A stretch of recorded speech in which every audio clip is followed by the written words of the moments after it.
Hi guys, my name is Christine and I'm a dating, relationship and personal development coach, and today I'm talking about what to do when your texts get ignored. So the worst thing that you could do is to send another message. Like if someone doesn't reply to a message that you've sent, then you can't send another message, right? Like, hey, what's happened? Why didn't you respond? Or just repeating the same message. Don't keep on sending messages to someone that's not replying to you. When you don't get a response from your message, never send another message. I kind of like the quote, no message is also a message, right? So that's a great quote to kind of think about.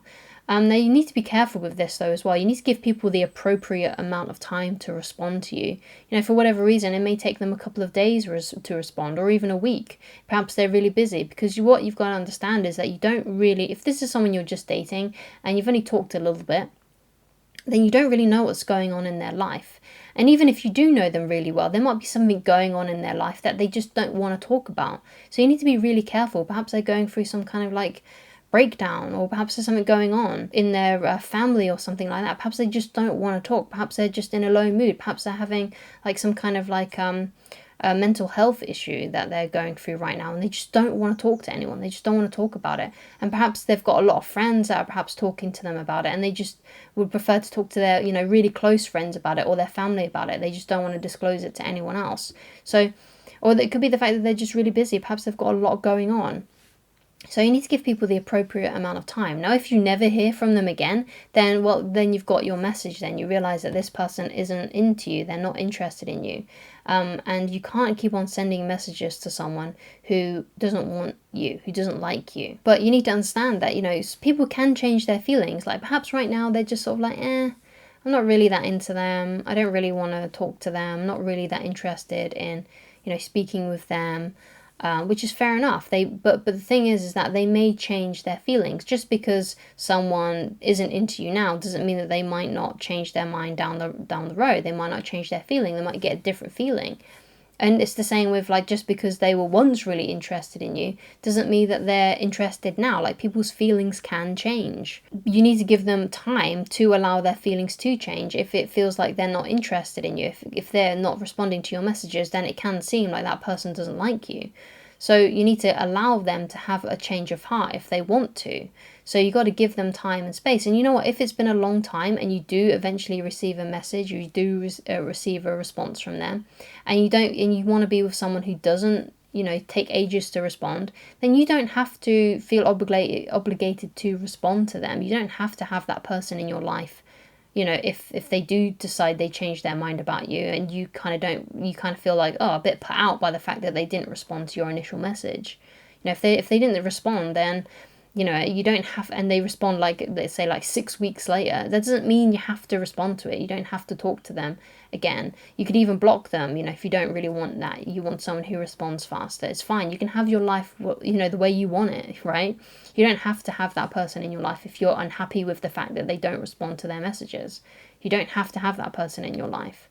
Right, if you don't like it, then you don't have to tolerate it, and you shouldn't tolerate it if it's really displeasing to you. But if you can tolerate it, if you don't mind that it's taken them a while to respond, because again, like I said, you don't know what's going on in their life. Perhaps they're going through something really bad right now and they just want time to themselves and they don't want to talk to anybody, which is fair enough. You need to allow them to do that. But when they do reach out to you, you have to be unaffected. You have to not, be butthurt about it and kind of be passive aggressive towards them. Because I had a conversation with someone about this once.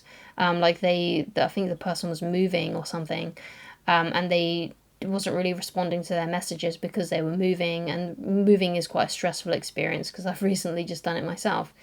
And they got upset. They responded eventually and said, "Hey, this is what's going on," and said something along those lines.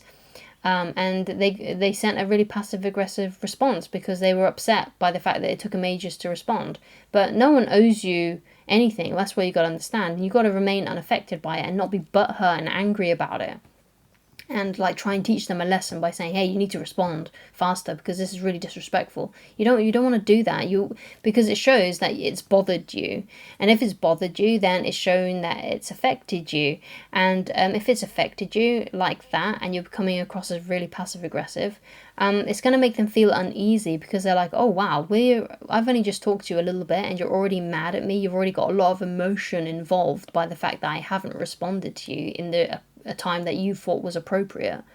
It makes, if someone did that to me, like let's say I was going through something and it took me a while to respond to a friend or a family member, or something like that, and they got really angry and aggressive at me, that would make me want to avoid them even more, right? And if you like them and you want a relationship with them down the line, you don't want to make them feel like they want to avoid you, right? Because that's exactly what they're going to feel if you get angry at them for not responding. They're going to want to avoid you even more. So you have to come across, even if it has affected you, even if you are angry about it, you have to behave in a way that shows that you're not affected by it. You just got to be like, oh, hey, it's great to hear from you. How you been? Something like that. Don't get angry at them, because it's going to make them want to avoid you. One of the things that I try and tell people, especially when I'm coaching them and stuff, is that if you want someone to like you, then they need to associate positive emotions with you. And if you're angry at them and if you're coming across as aggressive, even if, obviously not physically aggressive, but like passive aggressive kind of like language, like via your text messages and things like that, and you're coming across a bit kind of standoffish, then they're going to associate negative feelings with you. They're not going to want to, it's not going to draw them to you by you berating them or by you being mad at them. It's going to make them want to avoid you even further, and then you'll never get any more responses from them ever, right? So you need to make sure that if you really like someone, they have only positive emotions attached to you and not negative ones. And that's why it's important that you don't respond to someone in that kind of way, and also why you give that person time and you're not pushy. And if you don't get a response from them, you don't kind of push the issue and and keep on sending them more messages. Basically, you have to give them time to respond, and you have to be unaffected when they do respond and not be angry at them. And if it really has annoyed you and it's made you angry, don't talk to them anymore. You don't have to respond to them if they respond to you and you feel angry about the fact it's taken them ages to respond. Just don't be with that person. Just don't contact that person again. Just block their number. You don't have to speak to them, right? Don't try and change their behavior, because perhaps they are a bit of a flake. Perhaps they don't respond to their messages. Perhaps they don't appreciate your time and the fact that you took the time to make a message. Then just leave them. Don't message them again. Don't talk to them again. You don't have to have these people in your life. You should be trying to find someone who's enthusiastic about you, who wants to be around you, who does respond to your messages, who does show up on dates, who doesn't flake on you. You deserve to be with someone who wants you. And if you feel like this person doesn't want you and they're not responding, you have to leave them alone. That's just the rule. You just got to do that. It's just what you have to do. So thank you so much for watching. If you'd like to get in touch with me personally, then please go to www.christineloveridge.com. Thank you so much for watching, and I shall talk to you again very soon. Goodbye.